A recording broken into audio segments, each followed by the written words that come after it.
Good morning বন্ধুরা, মিষ্টি দেবজানিস ব্লগে জানাই তোমাদেরকে অনেক অনেক অনেক স্বাগতম। তোমরা সবাই কেমন আছো? আশা করছি সবাই ভালো আছো, সুস্থ আছো। আমিও খুব ভালো আছি। দেখো সকাল সকাল চলে এসেছি ছাদে, আর কি সুন্দর ফুল ফুটেছে, সেগুলো তোমাদের সাথে একটুখানি শেয়ার করে নিলাম। আর আজকে ছেলের ছুটি আছে, আজ হচ্ছে রাখি পূর্ণিমা। তো আজকে যাবো আমি একটু ওই বাড়িতে। আর সকালবেলা একটুখানি চাউমিন করেছিলাম, তোর বাবা একটুখানি বেরোবে, কিছু খাইনি, তা বললো যে চাউমিনটা আমাকে প্যাক করে দাও। আর এদিকে কিন্তু দেখো আমার রান্নাবান্না মোটামুটি হয়ে গেছে। দেখো এখানে ভাত রয়েছে, একটু আলু সেদ্ধ দিয়েছি, আলু সেদ্ধটা মাখবো। আর আজকে করেছি পেঁয়াজ দিয়ে ডাল। পেঁয়াজ দিয়ে ডালটাই আমি বেশি করি, কারণ আমাদের ঘরে পেঁয়াজ ডালটা সবাই ভালোবাসে, সেই জন্য পেঁয়াজ ডাল করেছি। আর এখানে দেখো ট্যান ট্যান চিকেনের ঝোল, লাল লাল চিকেনের ঝোল, কিন্তু লঙ্কা গুঁড়ো দিইনি কিন্তু বন্ধুরা, পুরোটাই কাঁচা লঙ্কার রান্না, খুব স্বাদ হয়েছিল। তো দেখো রান্নাবান্না করে ঘরের কাজকর্ম করে সেগুলো তোমাদের সাথে শেয়ার করা হয়নি। তারপরে তাড়াহুড়ো করে চলে এসেছি স্টেশনে এসে দেখো ট্রেনে উঠে পড়েছি। আর ট্রেনে তো অনেকটাই ভিড় ছিল, সেই জন্য দেখো ছেলে আর আমি একটা সাইডে চুপ করে দাঁড়িয়ে আছি। আর জানো তো বন্ধুরা, প্রচণ্ড গরম পড়েছিল রাখি পূর্ণিমার দিনকে, মানে আমি সাইড নিয়ে ছেলেকে দাঁড়িয়ে আছি, ছেলে তো পুরো ঘেমে অস্থির হয়ে গেছে। তো দেখো চলে এসেছি বাড়িতে, আর এখানে আমি রাখি থালটা সাজিয়ে নিয়েছি। তো এই দেখো এখানে আমি আমার ভাইকে রাখি পরাচ্ছি, তার আগে যেটুখানি নিয়ম আছে সেটুখানি করে নিচ্ছি। আগে জানো তো শুধু রাখিটাই পরাতাম, তবে আমার বিয়ের পর থেকে আমার বিয়ে মানে ওই বাড়িতে দেখি, মানে শ্বশুরবাড়িতে দেখি অনেকেই এইভাবে পরায়, তো এটাই নাকি আসল নিয়ম। তো যাই হোক, আশীর্বাদ তো সবসময়তেই করা যায়। আর এই যে দেখো আশীর্বাদ করে নিলাম, আর এই নারকেলটা ওকে দিয়েছি, মানে মাথার চারিপাশে ঘুরোচ্ছি, আর ও মানে একটু আর কি মারছিল, ভয় পেয়ে যাওয়ার অ্যাক্টিং করছিল, বলছে তুই আমার মাথায় ফাটাবি নাকি ওটা। তো এই তো ভাই বোনেরা যা হয় আর কি ফাজলামো, একটুখানি মিষ্টি খাই দিলাম, জল খাই দিলাম। আর ওখান থেকে আমার ছেলেকে বলছে একটুখানি ফটো তুলে দে। তো মামা ভাগনা জানো তো, সব সময় যতক্ষণ এক জায়গায় থাকবে ততক্ষণ ওরা দুই ভাইয়ের মতন যুদ্ধ করবে। তবে আমার কিন্তু বেশ ভালোই লাগে, কিন্তু আমার ভাইটাকেও প্রচুর মারে গো। একদিকে আমার ছেলে, একদিকে আমার ভাই। আমি কাউকেই বকা দিতে পারি না, তবে আমার ছেলেকে মাঝে মাঝে বকা দিই, কারণ আমার ভাই কিন্তু যতই আঘাত পাক, যতই ও মারুক, আমার ভাই কিন্তু একবারও রাগও করে না, আর ওকে বকাও দেয় না। তো আমার ভাইয়ের খুব পছন্দ হচ্ছে বিরাট কোহলি, তো ওর জন্য একটা চাবি রিং কিনেছিলাম দীঘা থেকে, সেটা ওকে দেখাইনি, আর ওটা দেখে দেখো ও চমকে গেছে পুরো।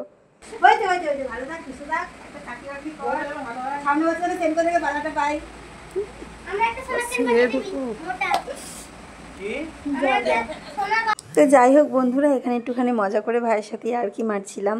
তো গিফট তো গিফটই হয়, তো ওকে আমি চাবি রিংটা দিয়েছি আর টাকা হাতে দিয়ে দিয়েছি, কারণ ওর গেঞ্জি টেঞ্জি অনেক আছে, আর ও খুব একটা না গেঞ্জি প্যান্ট এগুলো পরে না, কারণ কলেজে যায় যেটুখানি সময় সেটুখানি সময়, আর না হলে পরে ঘরেই থাকে। ও অত জামা প্যান্ট পরতে চায় না, আলমারি ভর্তি জামা প্যান্ট, সেই জন্য জামা প্যান্টটা দিইনি, টাকা দিয়েছি হাত খরচা, যেটুখানি ওর যা লাগবে সেটা কিনে নেবে।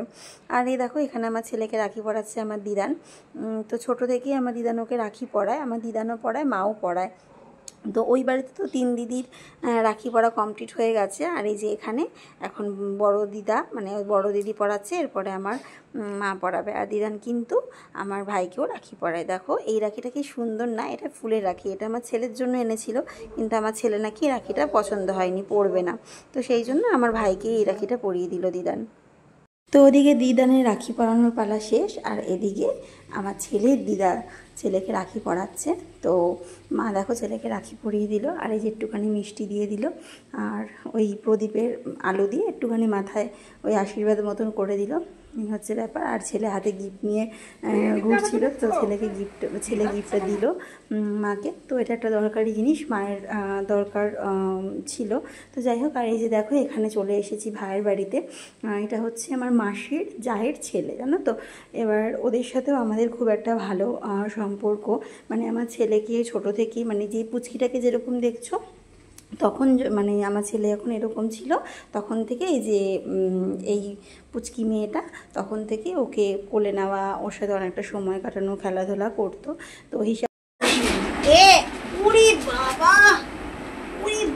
দাও তো আমি তো খাই, আমি একটু খাই, হাতু দাও হ্যাঁ দিকে পেছন দিকে দাও, আর ব্যান্ড দেবো না,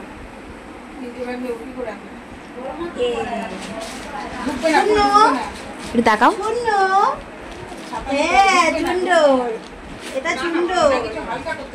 দেখাও রিয়াদি, এই ও ফুটি খেতেই ব্যস্ত।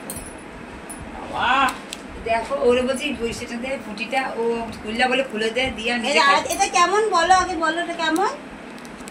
সুন্দর সুন্দর বাবা, সুন্দর, বলো ভালো ভালো বলো। তো বন্ধুরা এখন বাজে দেখো ঘড়িতে রাত্রি 12টা 5, মানে 12টা বাজে, এটা 5 মিনিট ফার্স্ট আছে। তো বাড়িতে চলে এসেছি সন্ধে, তখন 7:30 পৌনে 8টা বাজে। এসে আর ভিডিও অন করা হয়নি, এসে বাড়িতে অনেকগুলো কাজ ছিল আর মাথাটা এত যন্ত্রণা করছিল না যে কি বলবো তোমাদেরকে। আমার না একটু রোদ বা মানে বেশি রোদের মধ্যে থাকলে পরে মাথাটা খুব যন্ত্রণা করে।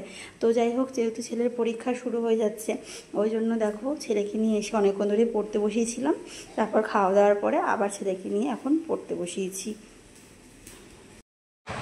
তো এখন বাজে হচ্ছে 12টা বাজে 12টা 5 হয়ে গেছে। 12টা 5 হয়ে গেছে।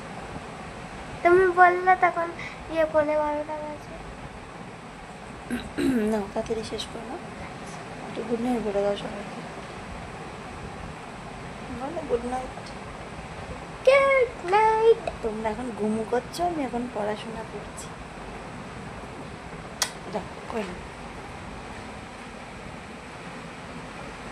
তো বন্ধুরা দেখতে দেখতে 12:30 পর্যন্ত একটু পড়াবো, তারপরে শুয়ে পড়বো, আবার সকালে উঠে বসবো। ও তো বাচ্চা মানুষ, কত চাপ দেবো বলো।